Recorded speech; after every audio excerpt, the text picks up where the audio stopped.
فاسألوا أهل الذكر إن كنتم لا تعلمون إن الحمد لله نحمده ونستعينه ونستغفره ونعوذ بالله من شرور أنفسنا ومن سيئات أعمالنا من يهده الله فلا مضل له ومن يضلله فلا هادي له أشهد أن لا إله إلا الله وحده لا شريك له وأشهد أن محمدا عبده ورسوله يا أيها الناس اتقوا ربكم الذي خلقكم من نفس واحدة وخلق منها زوجها وبث منهما رجالا كثيرا ونساء واتقوا الله الذي تساءلون به والأرحام إن الله كان عليكم رقيبا يا أيها الذين آمنوا اتقوا الله حق تقاته ولا تموتن إلا وأنتم مسلمون يا أيها الذين آمنوا اتقوا الله وقولوا قولا سديدا يصلح لكم أعمالكم ويغفر لكم ذنوبكم ومن يطع الله ورسوله فقد فاز فوزا عظيما أما بعد فإن خير الحديث كتاب الله وخير الهدي هدي محمد صلى الله عليه وسلم وشر الأمور محدثاتها وكل محدثة بدعة وكل بدعة ضلالة وكل ضلالة في النار أعوذ بالله السميع العليم من الشيطان الرجيم بسم الله الرحمن الرحيم شهر رمضان الذي أنزل فيه القرآن هدى للناس وبينات من الهدى والفرقان فمن شهد منكم الشهر فليصم ومن كان مريضا أو على سفر فعدة من أيام أخر يريد الله بكم اليسر ولا يريد بكم العسر ولتكملوا العدة ولتكبروا الله على ما هداكم ولعلكم تشكرون رب اشرح لي صدري ويسر لي أمري واحلل عقدة من لساني يفقهوا قولي سبحانك لا علم لنا إلا ما علمتنا إنك أنت العليم الحكيم ہر قسم کی تعریف و بڑائی عظمت و کبریائی اللہ وحدہ لا شریک کے لیے لائق و سزاوار ہے. درود و سلام کا نزول ہو اللہ کے تمام نبیوں اور رسولوں پر، خصوصیت کے ساتھ آخری نبی جناب محمد رسول اللہ صلی اللہ علیہ وسلم پر. حضرات، خطبہ مسنونہ کے بعد میں نے سورہ بقرہ کی ایک مشہور آیت کریمہ آپ کے سامنے پڑھی. اللہ تعالیٰ نے اس آیت کریمہ میں رمضان کا اور رمضان کے روزوں کا ذکر فرمایا. اللہ نے کہا شہر رمضان الذی انزل فیہ القرآن. رمضان کا مہینہ وہ ہے جس میں قرآن مجید کا نزول ہوا. قرآن مجید کا نزول رمضان میں ہوا، اور رمضان کی وہ کون سی رات تھی جس میں قرآن کا نزول ہوا وہ ہم سب کو معلوم ہے. قرآن مجید نے وعدے کیا ہے کہ وہ لیلۃ القدر تھی، شب قدر تھی. قرآن مجید کا نزول رمضان میں ہوا، اس کا مطلب کیا ہے؟ تو علماء نے دو باتیں لکھی ہیں. پہلی بات یہ کہ نزول قرآن کا آغاز ماہ رمضان سے ہوا، تو آغاز کو نزول قرآن سے تعبیر کیا جا رہا ہے. دوسری بات یہ کہی گئی کہ پورا کا پورا قرآن مجید لوح محفوظ سے آسمان دنیا پر بیت العزہ میں نازل کر دیا گیا، اور وہاں سے حسب ضرورت 23 سالوں میں اللہ کے رسول صلی اللہ علیہ وسلم پر قرآن کی مختلف آیات اور مختلف صورتیں نازل ہوئی، تو پورا کا پورا قرآن مجید لیلۃ القدر میں ماہ رمضان میں بیت العزہ میں آیا، اور وہاں سے پھر 23 سالوں میں وقتاً فوقتاً حسب ضرورت قرآن مجید کا نزول ہوتا رہا۔ اب ہم کو جس بات پر غور کرنا ہے وہ یہ کہ اللہ تعالیٰ نے نزول قرآن کا ذکر جس حوالے سے کیا ہے تو وہ حوالہ کون سا ہے اور مقصد کیا ہے؟ تو مقصد اس ماہ کی عظمت کو اجاگر کرنا ہے جس ماہ میں قرآن مجید کا نزول ہوا ہے۔ تو قرآن مجید جس مہینے میں نازل ہوا ہے اللہ تعالیٰ نے اس کی عظمت کو ذکر قرآن مجید کے حوالے سے کیا۔ شہر رمضان الذی انزل فیہ القرآن، رمضان کی عظمت اور اس کی فضیلت اور مقام یہ ہے کہ اس میں اللہ نے قرآن مجید جیسی کتاب اتاری۔ تو قرآن مجید کی نسبت سے رمضان کو عظمت دی جا رہی ہے، اور عظمت کے حوالے سے جو بات ہم سب کو معلوم ہے وہ یہ کہ جس رات میں یہ مبارک کلام نازل ہوا اللہ کے یہاں اس رات کا مقام کیا ہے؟ تو معلوم ہے ہمیں لیلۃ القدر خیر من الف شہر، لیلۃ القدر 1000 مہینے سے بہتر ہے، 1083 سال اور 4 مہینے کے برابر، بلکہ اس سے بہتر ہے، خیر من الف شہر۔ 1000 مہینے میں جو عبادت کی جائے تو جو فضیلت آدمی کو ملنے والی ہے اور جو ثواب آدمی کو حاصل ہونے والا ہے، اللہ تعالیٰ کہتا ہے کہ اس ایک رات میں وہ فضیلت حاصل کی جا سکتی ہے، اس رات کو جاگ کر، اس رات کا اہتمام کر کے۔ تو جس رات میں نازل کیا اللہ نے قرآن مجید کو، وہ رات کیا ہے؟ سال کی تمام راتوں سے افضل ہے۔ اور جس مہینے میں اللہ نے اس کلام کو نازل کیا وہ مہینہ تمام مہینوں میں سب سے مقدس ٹھہرایا گیا۔ روئے زمین پر قرآن مجید کے علاوہ اور کوئی کتاب ایسی نہیں ہے کہ جس کو اتنی عظمت حاصل ہو جتنی عظمتیں اللہ نے قرآن مجید کو دیا ہے۔ نہ پہلے کوئی کتاب آئی ایسی، اور قرآن مجید کے بعد کسی کتاب کے آنے کا سوال پیدا ہی نہیں ہو سکتا۔ عظمت ایک آپ نے ملاحظہ کیا کہ سب سے متبرک مہینہ وہ ہے جس میں قرآن مجید کا نزول ہوا ہے، اور سب سے افضل وہ رات ہے جس میں اس قرآن کا نزول ہو رہا ہے۔ عظمت کا پہلو کیا ہے؟ تو عظمت کا پہلو یہ ہے قرآن مجید کے لیے سب سے بڑا پہلو کہ یہ اس ذات کا کلام ہے جو سب سے عظیم ہے۔ تو قرآن مجید کی عظمت کے لیے اور کسی حوالے کی ضرورت نہیں ہے، بڑائی کی ضرورت نہیں ہے، اللہ کا کلام ہی ہے اگر وہ تو عظمت کی بات ہے۔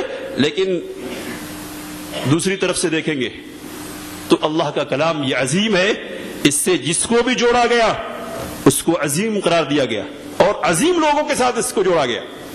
رات عظیم، مہینہ عظیم، وہ فرشتہ جو اللہ تعالیٰ سے لے کر نبی اکرم صلی اللہ علیہ وسلم تک اس کو پہنچاتا ہے، وہ فرشتہ عظیم سید الملائکہ ہے، روح القدس ہے، اور انسانوں میں سے جس شخص کو اس کے لیے منتخب کیا گیا وہ خیر الخلائق ہے اور سید المرسلین ہے۔ اور آپ کے لیے یہ خوشخبری کی بات ہے اور ذمہ داری کی بات بھی کہ جس امت کو یہ کلام دیا گیا اللہ نے اس امت کو خیر امت بنایا۔ خیر امت تو نسبتوں کے اعتبار سے جیسی عظمت اس قرآن مجید کو حاصل ہے یا اس قرآن مجید کے حوالے سے دوسروں کو جیسی عظمت حاصل ہوئی ہے اس کی مثال کسی کتاب میں اور کسی کلام میں آپ کو دیکھنے کو نہیں ملے گی۔ اور جتنی عظمت اس کلام کو حاصل ہے اتنی ہی اللہ تعالیٰ نے اس کلام میں برکتیں بھی رکھ دی ہیں۔ برکت کا کیا علم ہے؟ مشہور حدیث ہے مسلم شریف کی، اللہ کے رسول صلی اللہ علیہ وسلم نے ارشاد فرمایا من قرأ حرفا من کتاب اللہ فلہ بہ حسنہ، جو کلام اللہ کا ایک حرف پڑھتا ہے اللہ ایک حرف کے بدلے اسے ایک نیکی سے نوازتا ہے۔ اور کہا آگے آپ صلی اللہ علیہ وسلم نے والحسنۃ بعشر امثالها، اور وہ ایک نیکی 10 نیکیوں میں تبدیل کر دی جاتی ہے۔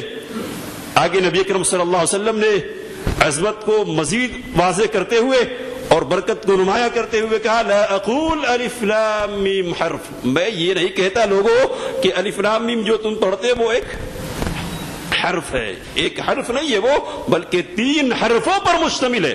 اللہ کے رسول صلی اللہ علیہ وسلم نے کہا کہ الف حرف، الف ایک حرف ہے اور لام ایک حرف ہے اور میم ایک حرف ہے، تو مختصر سا ٹکڑا ہے، 3 حرفوں پر مشتمل ہے۔ یہ 3 حروف کی تلاوت ایک آدمی کرتا ہے تو وہ کتنی برکتیں اور کتنی فضیلتیں سمیٹتا ہے، 30 نے کیا اس کی جھولی میں آ جاتی ہے۔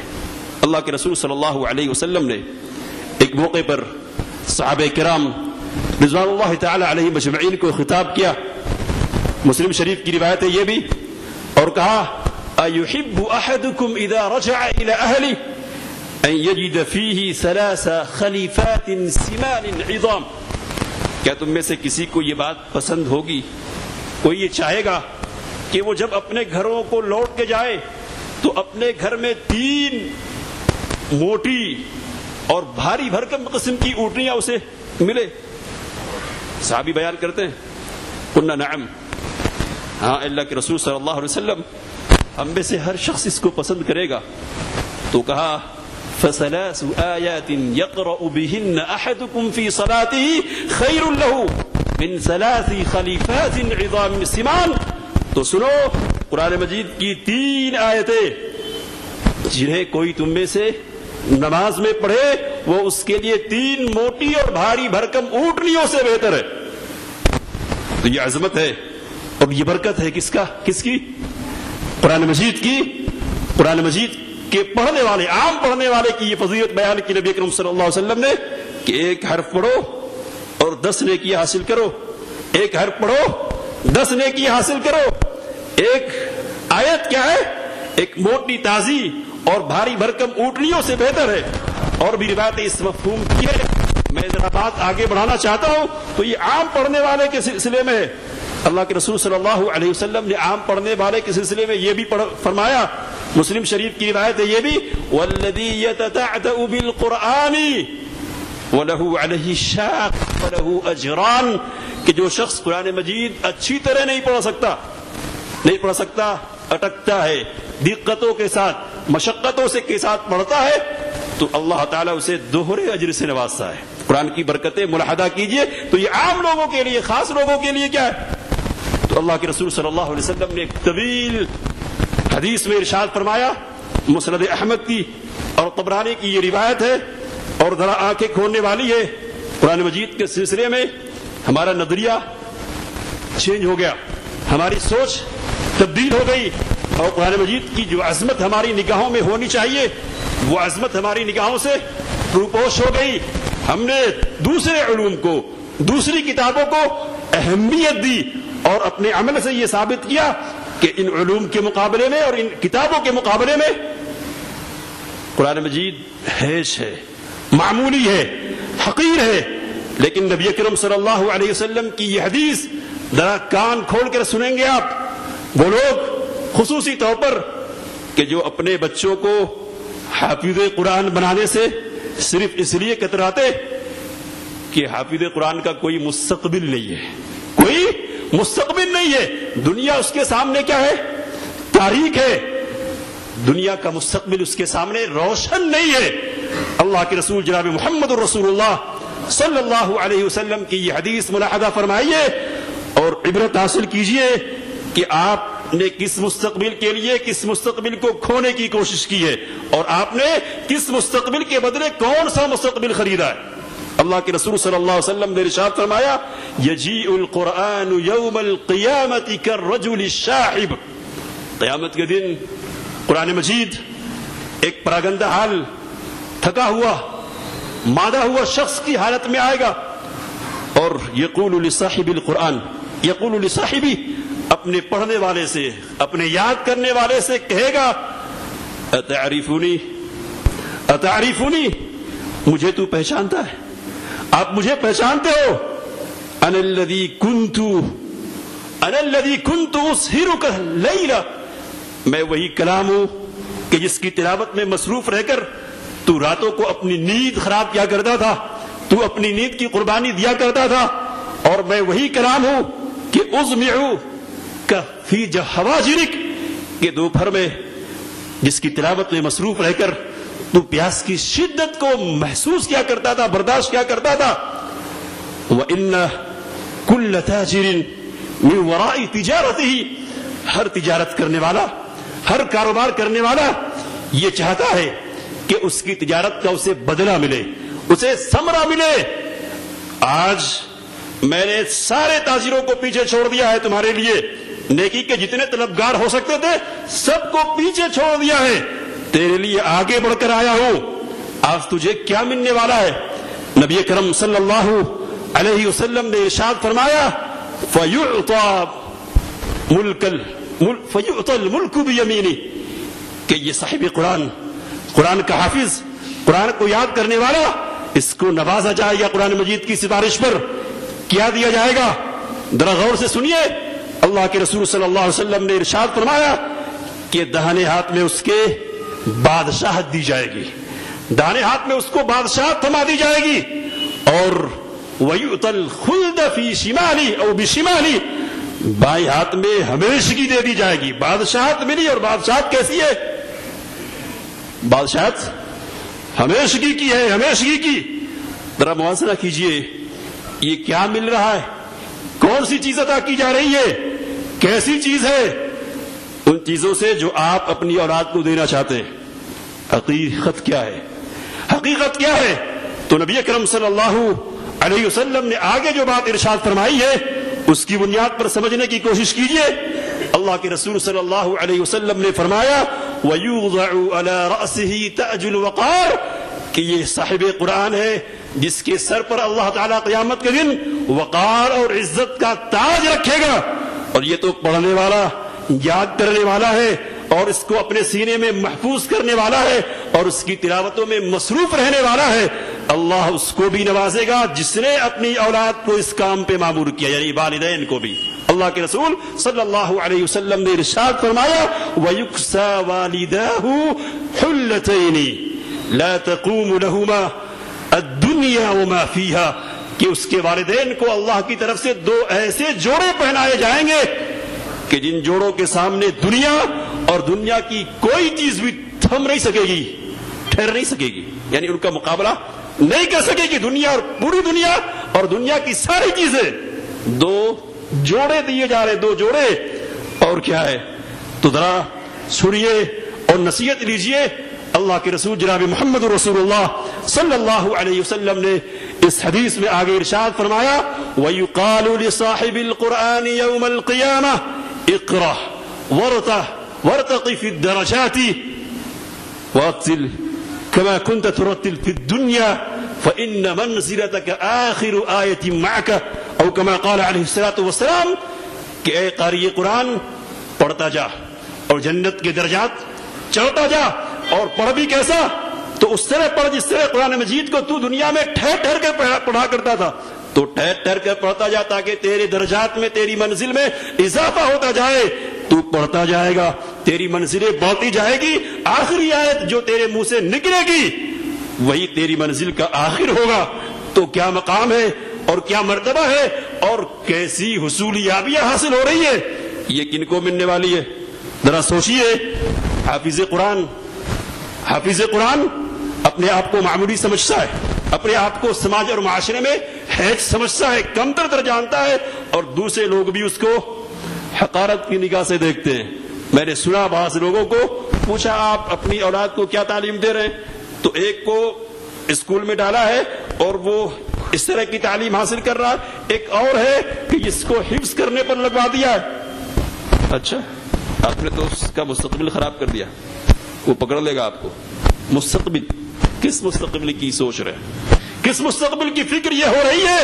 حقیقی مستقبل یہ ہے، اور اس مستقبل میں جو عزت ملنے والی ہے وہ نبی اکرم صلی اللہ علیہ وسلم کے الفاظ میں آپ کے سامنے آ چکے ہیں۔ میں یہ نہیں کہتا کہ ہر آدمی اپنی ساری اولاد کو حافظ قرآن بنا دے، یہ ممکن بھی نہیں ہے، لیکن اللہ نے کئی ایک اولاد دی ہے تو اتنی بڑی فضیلتیں اس چیز کے ساتھ وابستہ ہے، شوق نہیں پیدا ہوتا، آرزو نہیں پیدا ہوتی سینے میں؟ یہ جذبہ جنم کیوں نہیں لیتا کہ جہاں دنیا کے حصول کی بہت ساری کوششیں ہو رہی ہے، آخرت کے لیے بھی کچھ کر لیا جائے، اور وہاں کی عزت، حقیقی عزت سب دیکھ رہے ہوں گے، کون نہیں موجود ہوگا؟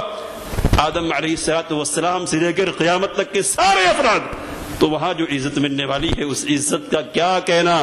میرے بھائیوں، میرے بزرگوں، اس عزت کے بارے میں سوچو ذرا۔ دعوت غور و فکر ہے تو یہ قرآن مجید کی عظمت ہے، قرآن مجید کی برکتیں ہے کیا؟ تو مختصر طور پر یہ کہتا ہوں کہ اللہ نے اس دنیا کی، اس عالم کی، ادھر کی اور ادھر کی، جتنے عالم ہو سکتے ہیں تمام عالموں کی تمام سعادتوں کو اس قرآن مجید کے اندر سمیٹ کر رکھ دیا۔ ہدایت چاہتے ہو؟ ہدایت، قرآن مجید کی تلاوت کرو۔ گمراہی سے بچنا چاہتے ہو؟ قرآن مجید کی تلاوت کرو۔ زندگی میں سعادت اور سعادت سے ہمکناری چاہتے ہو؟ قرآن مجید کی تلاوت کرو۔ رزق میں کشادگی چاہتے ہو؟ قرآن مجید کی تلاوت کرو۔ جادو، جن، اثرات وغیرہ سے حفاظت چاہتے ہو؟ قرآن مجید کی تلاوت کرو۔ آخر چاہتے کیا ہو؟ جو چاہتے ہو سب اللہ نے قرآن مجید میں رکھ دیا ہے۔ یہ میں نبی اکرم صلی اللہ علیہ وسلم کی حدیث کا خلاصہ آپ کے سامنے رکھ رہا ہوں۔ نبی اکرم صلی اللہ علیہ وسلم نے تفصیلی طور پر اپنی روایتوں میں واضح کیا ہے، اور ان کو پڑھنے کی بات یہ بات سامنے آتی ہے کہ جو چاہیے وہ ملے گا۔ دنیا چاہیے پھر بھی، آخرت چاہیے پھر بھی، عزت کی زندگی دنیا میں چاہتے ہو تو، اور آخرت میں کامرانی اور کامیابی چاہتے ہو تو، سب کو اللہ تعالیٰ نے کدھر رکھ دیا ہے؟ قرآن مجید میں رکھ دیا ہے۔ قرآن مجید میں رمضان کا یہ جو مہینہ ہے، اس مہینے کو یہ شرف حاصل ہے کہ اللہ نے اسی مہینے میں قرآن مجید کو اتارا، اسی مہینے میں۔ تو اس لیے قرآن کو اس مہینے سے خاص نسبت ہے۔ اللہ کے رسول جناب محمد رسول اللہ صلی اللہ علیہ وسلم کے حوالے سے بخاری کی اور مسلم کی روایت ہے کہ اللہ کے رسول صلی اللہ علیہ وسلم کے پاس حضرت جبرائیل علیہ السلام خصوصی طور پر ماہ رمضان میں تشریف لاتے، اور بخاری کی روایت کے الفاظ ہیں رمضان کی راتوں میں تشریف لاتے، راتوں میں ذرا الفاظ یاد رکھیں گے، راتوں میں۔ اور کیا کرتے؟ نبی اکرم صلی اللہ علیہ وسلم کے ساتھ قرآن مجید کا دور کیا کرتے تھے؟ نبی اکرم صلی اللہ علیہ وسلم پڑھتے، حضرت جبرائیل علیہ السلام سنتے۔ حضرت فاطمہ رضی اللہ تعالی عنہا کی روایت ہے بخاری میں کہ اللہ کے رسول صلی اللہ علیہ وسلم ہر سال یہ کام کیا کرتے، حضرت جبرائیل علیہ السلام کے ساتھ دور کیا کرتے تھے۔ لیکن وہ سال کہ جس میں آپ صلی اللہ علیہ وسلم کی وفات ہوئی، آپ صلی اللہ علیہ وسلم اس دنیا سے رخصت ہوئے، وہ سال آپ صلی اللہ علیہ وسلم نے 2 دور کی حضرت جبرائیل علیہ السلام کے ساتھ۔ تو یہ خصوصی نسبت ہے کس کو حاصل؟ رمضان کو۔ قرآن اور رمضان کے درمیان بڑی مناسبت ہے، اس لیے سلف کے سلسلے میں، امام مالک رحمہ اللہ کے سلسلے میں نقل کیا علماء نے کہ رمضان کا مہینہ تھا۔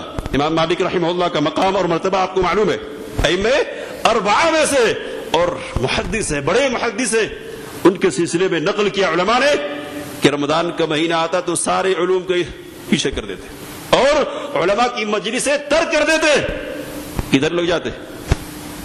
قرآن مجید کی تلاوت میں مشغول ہو جاتے ہیں رمضان کے مہینے میں۔ اور امام سفیان ثوری بڑے محدث ہیں، فقیہ جلیل القدر، ان کے سلسلے میں آتا ہے کہ ساری عبادتیں ترک کر کے قرآن مجید کی تلاوتیں مصروف ہو جایا کرتے تھے۔ تو اس مہینے میں خصوصی طور پر قرآن مجید کا اہتمام ہوتا تھا۔ قرآن مجید کا اہتمام ہم کو بھی کرنا چاہیے، اور صرف رمضان میں نہیں کرنا چاہیے، رمضان میں خاص طور پر کرنا چاہیے، اور زندگی کے ہر دن میں عام طور پر کرنا چاہیے۔ رمضان کو خصوصی نسبت ہے، اس لیے خاص طور پر اہتمام کریں گے۔ عام دنوں میں چونکہ ہماری زندگی کا ہر مسئلہ اس سے جڑا ہے، اس لیے خصوصی طور پر نہیں تو عمومی طور پر اس کا اہتمام کریں گے۔ لیکن مسلمانوں، ہماری سماجی صورتحال کیا ہے؟ ہماری سماجی صورتحال کیا ہے؟ ہم نے قرآن مجید سے تعلق کس طرح کا بنا رکھا ہے؟ تو میں صرف تلاوت کی حد تک ابھی بات کر رہا ہوں۔ تلاوت کی حد تک بھی مسلمانوں نے قرآن مجید کی چھٹی کر دی ہے۔ کیسی چھٹی ہے؟ خود نہیں پڑھیں گے، کیا ہے؟ برکت حاصل کرنی ہے، اور سارا کا سارا تصور جو قرآن مجید کے ساتھ ہم نے جوڑا ہے وہ کیا ہے؟ صرف برکت کا ہے۔ ایک اور تصور ہے، وہ کیا ہے؟ تو زیادہ سے زیادہ اگر کوئی انتقال کر گیا ہے تو اس کو زبردستی کر کے جنت میں پہنچانے کی کوشش ہے، تو تو یا تو برکت حاصل کرنے کے لیے یا ایصال ثواب کے لیے، یہ دو تصور، بس دو تصور ہے، اور کوئی تیسرا تصور یا نہیں ہے۔ تو اس تیسرے تصور کو بھی ہم نے کیسا قربان کیا؟ اس تصور کو بھی کیا ہے؟ خود نہیں پڑھیں گے، خود نہیں پڑھیں گے، کیا کریں گے؟ تو مل جاتے ہمیں پڑھنے والے، تو پورا کا پورا ہم نے پنڈت راج نافذ کر دیا۔ اسلام کے اندر وہ مخصوص قسم کے لوگ ہیں گے، مخصوص قسم کے لوگ پڑھنے والے ہوں گے، ان کو بلا لیا جائے گا، وہ پڑھیں گے، اپنا کام کر کے برکت دے کر جائیں گے اور کچھ لے کر جائیں گے۔ تو یہ کیا ہے؟ یہ محرومی کی بات ہے، یہ محرومی کی بات ہے، برکت نہیں ملنے والی، ایسے برکت نہیں ملنے والی۔ برکت پڑھو پڑھو پڑھو، اللہ نے کہا ہے قرآن مجید، رسول اللہ صلی اللہ علیہ وسلم نے فرمایا اقرؤوا سورۃ البقرہ، سورہ بقرہ کی تلاوت کیا کرو۔ ہر شخص سے خطاب ہے یہ، تلاوت کروا مت لیا کرو۔ تو اگر تلاوت کروا لیا جائے اور اس کو رواج دے دیا جائے تو پھر بتلاؤ قرآن مجید کا کیا بننے والا ہے، اور ہمارا اور آپ کا تعلق قرآن مجید سے کس طرح کا رہ جائے گا؟ تو یہ شدید قسم کی بدعت ہے اور شدید قسم کی برائی ہے جو آج مسلمانوں نے قرآن مجید کے ساتھ اپنا لیا۔ اور ذرا سوچئے، سوچنے کا ایک پہلو یہ بھی ہے، برکت کی ضرورت ہو رہی ہے، برکت کی، جاتے تعویذ لکھنے والوں کے پاس، تعویذ لکھنے والا قرآن مجید کی آیات کا نمبر اتار کے دیتا ہے، گھر میں آدمی لٹکاتا ہے، اور کیا سمجھ سے وہ لٹکاتا؟ برکت حاصل ہوگی۔ کیا کہا جائے، اس بیوقوف کو سوچنا چاہیے کہ گھر میں پورا کا پورا قرآن مجید موجود ہے کہ نہیں تیرے، تو اس سے تو حاصل نہیں ہو رہی برکت، اس کے نمبرات پوری لٹکا کر کون سی برکت حاصل کر لیے؟ تو سیدھی سادی بات یہ ہے کہ یہ قرآن مجید سے دور کرنے کے حربے اور وسیلے ہیں۔ ہم نے قرآن مجید کو اس انداز سے پس پش ڈالا، اور کیا ہے، ماہ رمضان میں خصوصی طور پر قرآن مجید کی تلاوت کو اہمیت حاصل ہے، خوب پڑھتے ہم، خوب، لیکن کیسا پڑھتے؟ پڑھنے کا انداز کیا ہوتا؟ تو پوسٹرز آپ ملاحظہ کرتے، اخبارات پڑھتے، ایک شب کی شبینہ ہو رہی ہے، اور 2 شب میں قرآن مجید ختم کیا جا رہا ہے، اور 3 شب میں قرآن مجید ختم کیا جا رہا ہے۔ کیا یہ چکر؟ کیوں یہ سب ہو رہا ہے؟ تو سیدھی سادی بات یہ کہ برکت حاصل کر لیں گے، جیسے بھی گزارو۔ تو جس طرح بھجن پڑھا جاتا ہے اسی انداز سے ہم قرآن مجید کی تلاوت کرتے ہیں۔ میں نے آپ کے سامنے حدیث رکھی ہے، اللہ تعالیٰ قیامت کے دن حافظ قرآن سے کیا کہے گا؟ وَرَتِّلْ كَمَا كُنْتَ تُرَتِّلْ، اسی طرح تو ترتیل سے ٹھہر کر کے پڑھ جس طرح قرآن مجید کو تو دنیا میں پڑھتا تھا۔ تو یہ جو پڑھتے ہیں راجدھانی کی رفتار سے، اس کو ترتیل کہیں گے، اور جو اس انداز سے پڑھتے، کیا ان کو یہ فضیلت حاصل ہو سکے گی؟ تو قرآن مجید کا مذاق اڑایا جاتا ہے، قرآن مجید کے ساتھ کھلواڑ کیا جاتا ہے۔ اب جب قرآن مجید سے اس قسم کا تعلق رکھا جائے، اسے پس پش ڈال دیا جائے، تو اللہ نے قرآن مجید میں کہا کہ جو لوگ ہماری آیتوں سے اس طرح کھلواڑ کا انداز اپنائیں گے، ان کی زندگی دنیا کی بھی ہم تباہ کر دیں گے اور آخرت کی زندگی بھی ہم تباہ کر دیں گے۔ اللہ نے قرآن مجید میں کیا کہا؟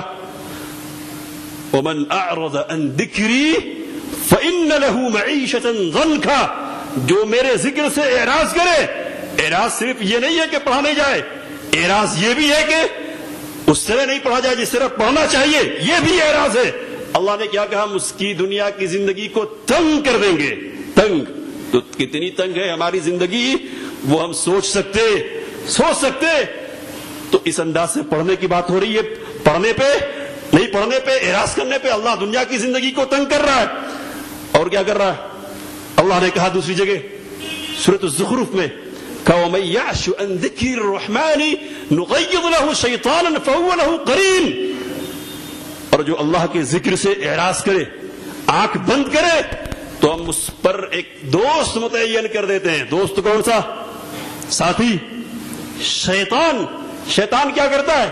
تو کہا اللہ تعالیٰ نے وَإِنَّهُمْ لَيَصُدُّونَهُمْ عَنِ السَّبِيلِ وَيَحْسَبُونَ أَنَّهُمْ مُهْتَدُونَ، یہ شیطان اس کے ساتھ کھیلتا ہے، غلط باتیں پڑھاتا ہے اور غلط اعمال کرواتا ہے، اور سمجھتا ہے یہ کیا ہے؟ اچھا کر رہا ہوں۔ ذکر سے اعراض کیا، قرآن مجید کو پڑھنا چھوڑا، تو ہم کیا کرتے؟ فاتحہ خوانی کرتے، اور کیا کرتے؟ ایک پہلو یہ بھی سوچنے کا، ذرا سوچیے اس پہ کہ رمضان قرآن کا مہینہ تھا، اس مہینے میں قرآن مجید کی تلاوت ہونی تھی، لیکن اس سے اعراض کیا، بے اعتنائی برتی تو اللہ نے ہم پر عذاب ڈال دیا۔ کیسا عذاب ہے؟ شیطان کو مسلط کیا اور شیطان کی چیز ہمارے پاس آ گئی۔ کیا ہے؟ برکت حاصل کرنے کا تصور ہے نا، گناہ سے متبرک مہینے میں بچنا ہے تو گناہ سے بچنے کے لیے کیا کر رہے ہیں ہم؟ قوالیاں سن رہے ہیں۔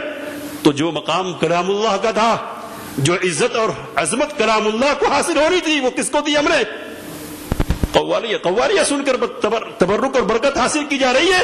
قوالیوں کو یہ مقام کیسے مل گیا آپ کے ذہنوں میں؟ وہ شیطان نے دیا۔ شیطان آپ پہ مسلط کیسے ہو گیا؟ اس لیے مسلط ہو گیا کہ آپ نے قرآن مجید کو چھوڑ دیا۔ اور آگے بڑھیے، مرنا تو ہر شخص کو ایک دن ہے۔ آنکھ بند ہوگی تو ابتدا سے لے کر انتہا تک، آخری مرحلے تک قرآن مجید کا ساتھ ہونا ضروری ہے۔ ذرا غور سے سنیں گے، ابتدا سے لے کر انتہا تک، آخری مرحلے تک قرآن مجید کا ساتھ ہونا ضروری ہے۔ نبی اکرم صلی اللہ علیہ وسلم کی مشہور روایتیں ہیں تفسیری طور پر کہ مرنے والا جب قبر میں دفن کر دیا جاتا ہے، منکر نکیر اس کے پاس آتے ہیں، پوچھتے من ربک کا، ما دینک کا، من نبیک کا۔ بخاری کی روایت ہے، اللہ کے رسول صلی اللہ علیہ وسلم نے ارشاد فرمایا کہ جب جواب دینے والا مسلمان کامیاب ہو جاتا ہے تو ایک چوتھا سوال بھی فرشتہ پوچھتا ہے۔ کون سا سوال ہے یہ؟ تو کہتا ہے کہ یہ جو جوابات تمہاری طرف سے آئے کہاں سے آئے؟ کہاں سے آئے؟ تو کہتا ہے قرأت کتاب اللہ فآمنت به وصدقت، میں نے یہ جواب قرآن مجید سے معلوم کیا، میں نے اس کو پڑھا، اس پر ایمان لایا، اس میں جو باتیں تھیں ان کی تصدیق کی۔ اور یہیں سے ایک بات سمجھتے چلیے، کیا سمجھنا ہے؟ ایمان کیسے لائیں گے؟ تصدیق کیسے کریں گے؟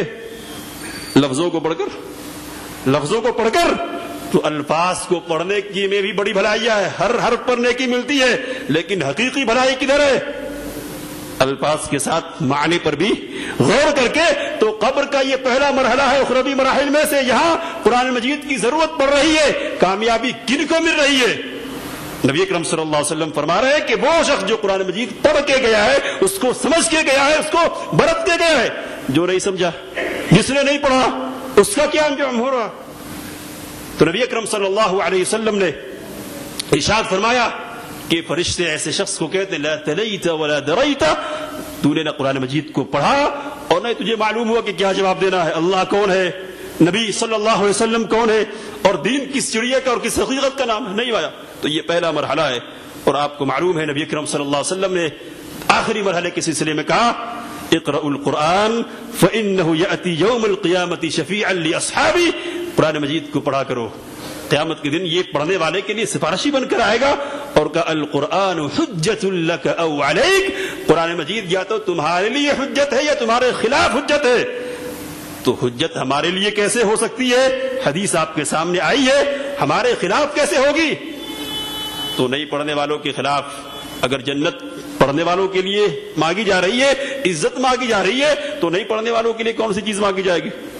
تو ہم میں سے ہر شخص اس بات کو سمجھ سکتا ہے۔